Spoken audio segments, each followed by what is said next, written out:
Coming up, we're celebrating Black History Month and we're talking with a dancer and entrepreneur. So stay with us because you're watching The Scoop.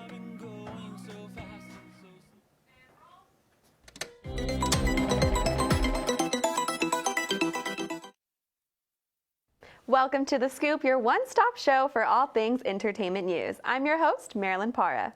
And I'm your other host, Sade Moore. Today is filled with lots of exciting things, and we'll share some new TV shows for you to watch. Today is also our first episode. Marilyn, how excited are you? I'm so excited. The crew behind the scenes has done amazing, and I'm just excited to get things started. Yes, so let's get this going.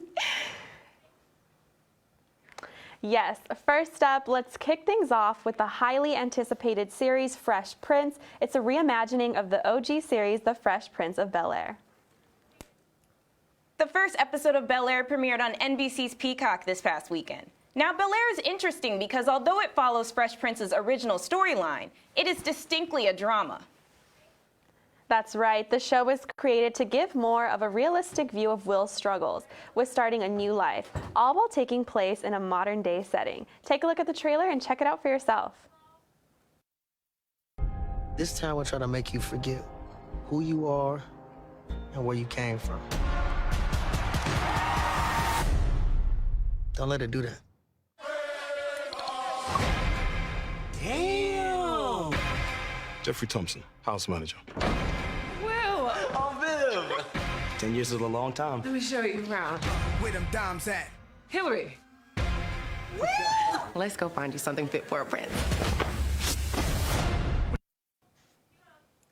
Be sure to watch Bel-Air now, streaming on NBC's Peacock. A new episode drops every Thursday.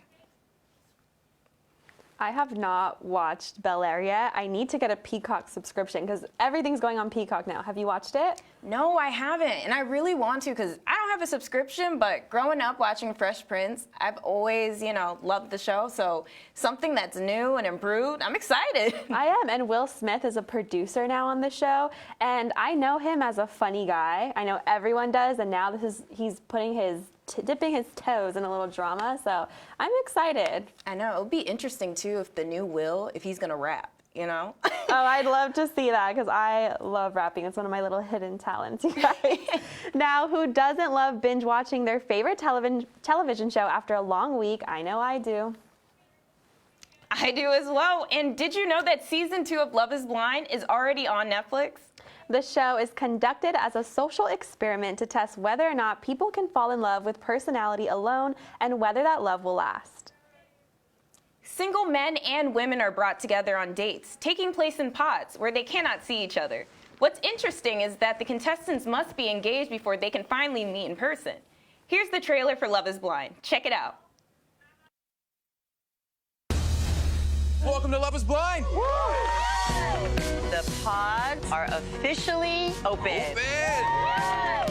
This would be an awesome story to tell our kids. I met your dad in a social experiment where I was dating 14 other guys. It's like, I'm sorry, what, Mom? Have you ever been in love? I'm not trying to sound conceited, but it sounds like all you guys are going after me. Oh my God. Faith is definitely important to me. I'm not religious at all. Did we have a sex talk yet? Oh my goodness. Now, I'm not going to give any spoilers because I've already watched season 2. I'm already caught up to the middle chunk, I'd say, because, they come out in, different parts. And it's really good. Have you watched it yet, Marilyn? Yes, I am 3 episodes in. I'm obsessed. I want to watch it all in one, but I'm watching it with someone, so I have to wait for them. But I'm so excited. This season's cast is a little different from the first season. If you haven't watched the first season, I won't spoil it, but you've had some time now, so let's catch up. But the second season so far, it's very interesting, the personalities, and very much, it's just different. What do you think? It is. Not to address the elephant in the room because I think we've all saw, but compared to the last season, the contestants are more attractive. And there's more drama. There's just, there's different love triangles. I feel like there's way more, love triangles or love squares going on in this season compared to the last one. Yes, exactly. And I won't spoil it for anyone at home who hasn't watched it, but I will say one contestant, Shane, I'm not a big fan of, but I have to see his character development. What do you think of Shane? I'm going to say the same thing. I mean, I'm not the biggest fan, but not a spoiler, but he is kind of growing on me. Just a tad. Now, the first 9 episodes were already on Netflix, and you can watch the season finale this Friday, February 25th. Well, all this talking about Bel-Air and Love is Blind has me wanting to watch more shows. So I think I know what I'm doing after school tonight. Now, it's Black History Month, and in honor of it, reporter Lupe Llerenas went around the USC campus to talk with students about what it means to celebrate Black joy in music, fashion, and on a daily. Take a look. February is Black History Month and USC is celebrating it. The university-wide celebration features Black history, culture, and achievement. Mariah Hill, a graduate student, says she celebrates Black joy through powerful women. Just embracing your own culture, seeing Black women who are president, Black women who are in real estate, who have their own businesses and who are giving back to the community. LJ Doe says he's unapologetically himself every day. Black joy to me means getting to be authentically yourself without any worry of what anybody else thinks or assumes or puts on you. Now students here at USC also love their music that comes from their native roots. Celebrating Black joy to me through music means like listening to J. Cole and D-Smoke, because these are two people who reflect Black excellence not only in their music but also in their lives. Another student, Ayana Martinez, appreciates the resilience she finds in being Black. Black joy means to me is having the audacity to still have happiness, to still find the bright side of things, no matter everything that's been put on us or placed against us throughout history, throughout the present, and most likely, undoubtedly, in the future. And we still find ways mostly to care about ourselves and our self-care. And we do that through our music, through our art, through our dance, through our jokes. Deja Dorsey hopes the next generation of Black future will live life to its fullest despite the obstacles in life. When I think of Black joy, I think of laughing, I think of just having a good time, and just Black joy to me just means just being yourself and have a whole bunch of resilience, although us as Black people go through so much, but just seeing the bright side of things. Without a doubt, Black joy makes these USC students worthwhile. Reporting for Trojan Vision's The Scoop, I'm Lupe Llerenas. Now, Sade, one thing I really love about this show is that we cover entertainment, but we also cover the arts and what our students are doing on campus. And I'm curious to know, what does Black joy mean to you, and how do you celebrate Black History Month? I mean, our friends, they kind of said it in the video themselves, and I'm a little bit like Christian. I love listening to music, but my little spin, how I get my own joy, is I love to sing and dance. That's my little hidden talent, I guess, even though I'll do it like out and about. I don't care. I will dance in front of anybody. I will sing in front of everybody. It's just always something that's always brought me back to that little girl joy, because in my opinion, that is Black joy, the true joy that you find when, when there's nothing going around, from back in the day, and there's no worries in the world. That's amazing, and we're going to have to dance right after this show. But did you know that Fashion Week and London Fashion Week, or New York Fashion Week and London Fashion Week, all took place in the same month? No, I didn't, but I did see some cool stuff online. Well, since we weren't able to attend a fashion week, our reporter Jacqueline Penido profiled an LA-based designer, Philip Okonoma, on his new fashion brand, Ryan and Reese. Check it out. Los Angeles is a hub for up-and-coming creatives and fashion designers, and Philip Ryan Chike Okonoma is an emerging designer creating upcycled designer clothing pieces that each include hand-drawn images of influential Black artists. So we spoke to him about his brand Ryan and Reese and what it represents to him. The brand itself is almost like a celebration of Black culture and Black excellence. I decide who I'm going to include in my designs based on artists, leaders, figures who inspire me or who influence me. People that I have a high degree of respect for. Obviously, Nipsey Hussle, in a lot of different ways, preached and practiced independence, and basically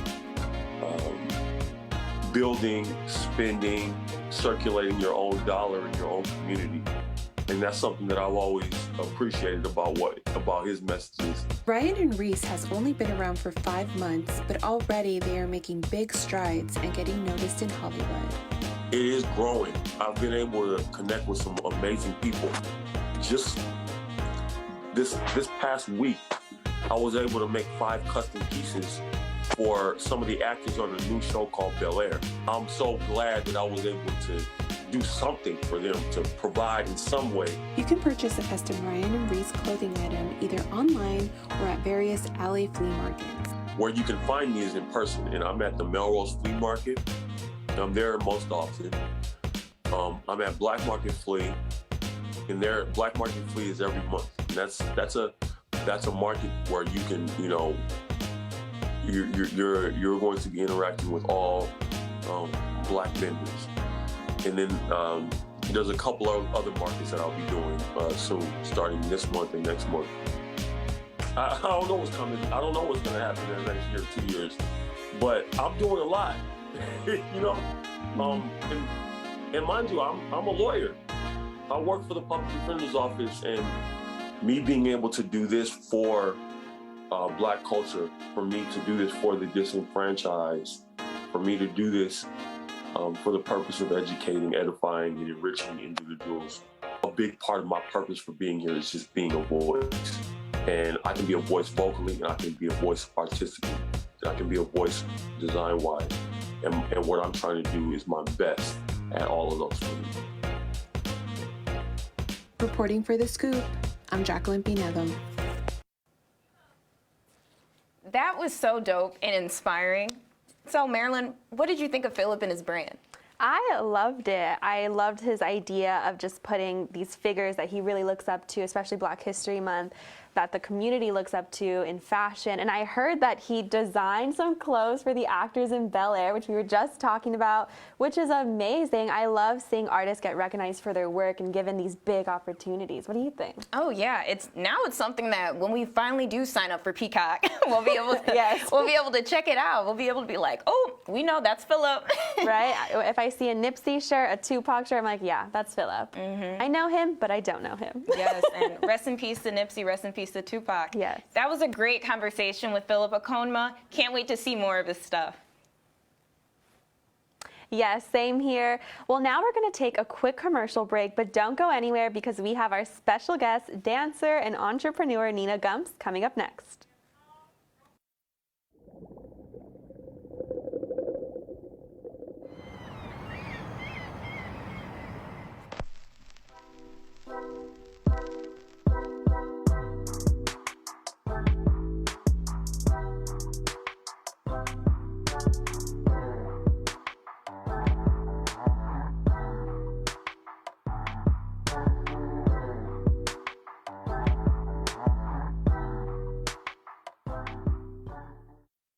Feeling overwhelmed by school? Homework assignments keep piling up?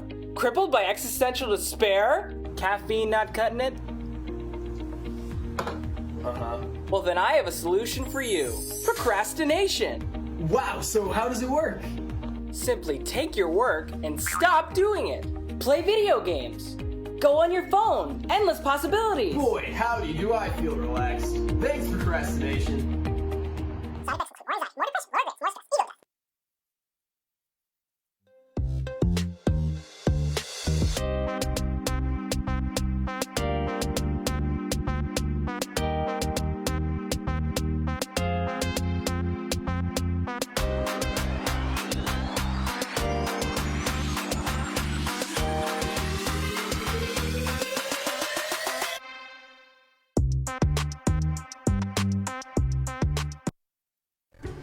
You love Uber Eats, the #1 app for getting your favorite local and chain foods delivered right to your door. Uber Eats is proud to present Uber Feeds. We want to go all the way for our customers, which is why we will have Uber Feeds delivering drivers literally feed your meal to you. Safety is our #1 priority, which is why every driver is vaccinated. Better yet, download now and get a delivery and feeding absolutely free. Uber Feeds, stuffed in more ways than one.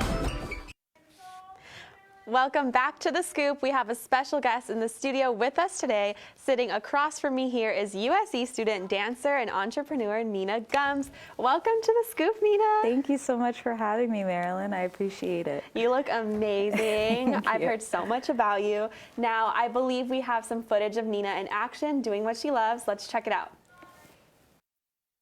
Daddy's discernment. Girl, you did your thing. Oh, give me one more. 1, 2, 1, 2, always on beat. You must have been born with 2 right feet. I know you've been looking for something concrete. You must have been born with 2 right feet. Said 1, 2, 1, 2, always on beat. I know you've been looking for something concrete. You must have been born with 2 right feet. You must have been born with 2 right feet. Said, I love you more than your mother. More than you love yourself. May I have this dance? Can I say something crazy? I love you. Give it one more chance, give it one more chance, give it one more. Let me stay beside you. That was beautiful. I loved it. You made me want to dance during the little break. Now, I know you've been dancing since you were young. So what was your first memory of dance? Wow, taking it back. I grew up in the studio. My mom was my teacher. She was a dancer. She danced all her life. She used to teach tap. So I was around the studio all the time, and I would just see the older girls doing all these crazy things, fouettes and penchés and all the things. And I had stage fright at the time. So I didn't even start, really dancing and taking classes until I was like 6 or 7. But until then, I would watch them all day in the studio, go home and try to teach myself. Now, I could have broken a lot of things in my time, so if you ask my parents, they would tell you it was getting really close to the TV. But that's my first memory. It's just watching them dance, and I was so inspired by them all the time. So it made me want to teach myself, learn, and then I started finally getting into classes and taking it seriously. And then once I got the opportunity to be on stage, haven't been off of it since. So wow, it's almost like dance just runs through her veins, you guys. Absolutely, absolutely. And where did you grow up? Because I know you moved to Los Angeles. So where's your hometown? Talk to me about it. I am from Bowie, Maryland. So East Coast, West Coast. And yeah, Maryland is really where I learned everything. I also went to school in DC, so the culture of DC is so important, not just to my dance training and my understanding of it, but really to the world. And when we're talking about, dance crazes, when they come from Atlanta, New York, DC, all of those really important things. And that taught me about music and groove and culture and go-go. And y'all don't know about go-go here on the West Coast, but you will. Once you see this, you'll want to look it up, and it's really great. So yeah, I grew up in Maryland, and the dance scene is very different here. We're very much closer to the New York opportunities of Broadway and everything. But in LA, there are more commercial opportunities, and Universal is right up the street. Disney is right here. So it's just a very different kind of setting for I was dance. going to ask about that. You said East Coast, West Coast. you're in West Coast territory. I know. How dare I? But I'll rough it all the way. And I'm curious now, do you plan on staying in the West Coast? Yeah. I will be here in LA working, choreographing, pushing forward my business, and I'll be here just making big decisions, which is really exciting. I'm about to graduate in May, so that means we have some things to work out, but I'm very excited. Love that. Now, talk to me about your business, The Good Company. How did that start? I know you're minoring in entrepreneurship, so tell me more about that. Where did that come from? And just talk to me more about your company. I'm really curious. Yes, of course.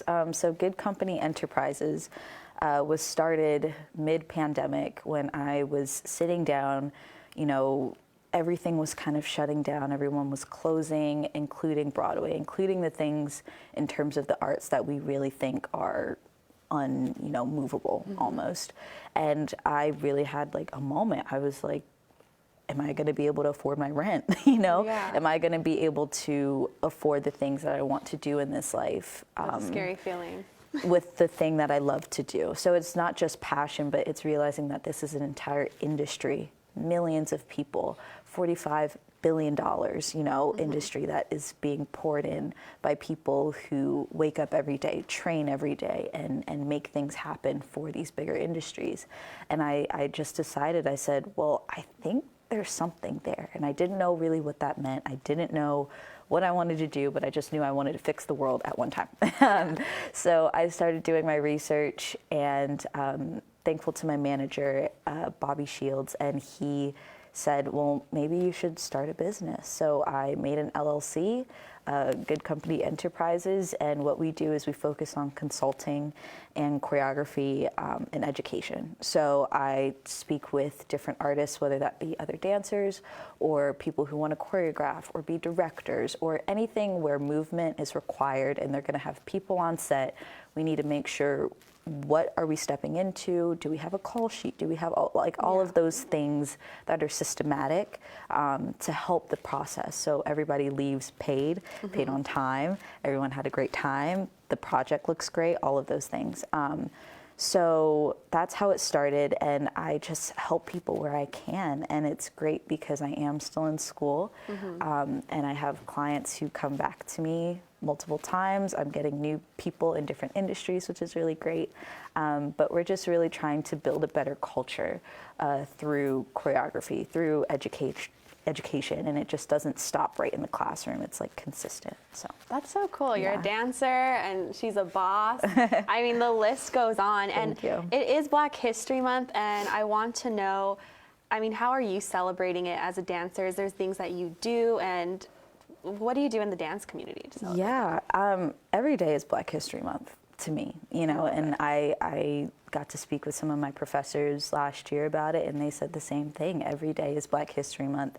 Every day that we get to step into spaces, even spaces like USC, where it might be a minority situation of BIPOC people on this campus, it's Black History Month every single day to me. So I think, especially for this time and the time that we're in, it's just being unapologetic about how I present my Blackness and how I present my femininity and all of these kinds of things. So it's having my hair a certain way, even though, as I step into a ballet class that's historically European, and knowing that I belong there, that's Black history to me.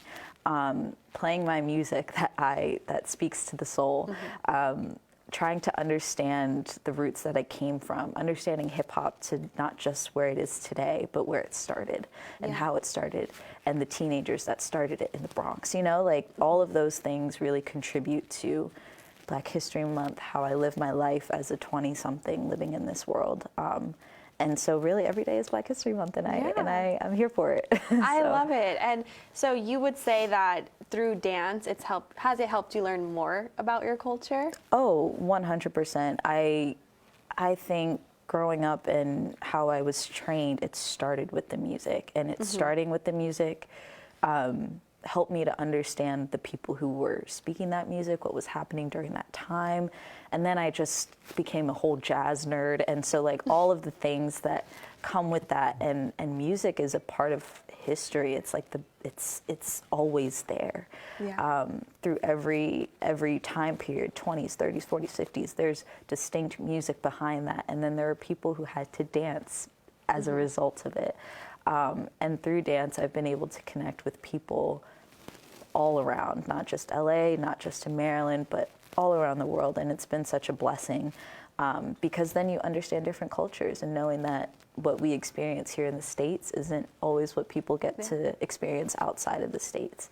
And there's just so many layers to it. And I love the layers. I love the learning. I love all of the things that come with it. So dance has helped me.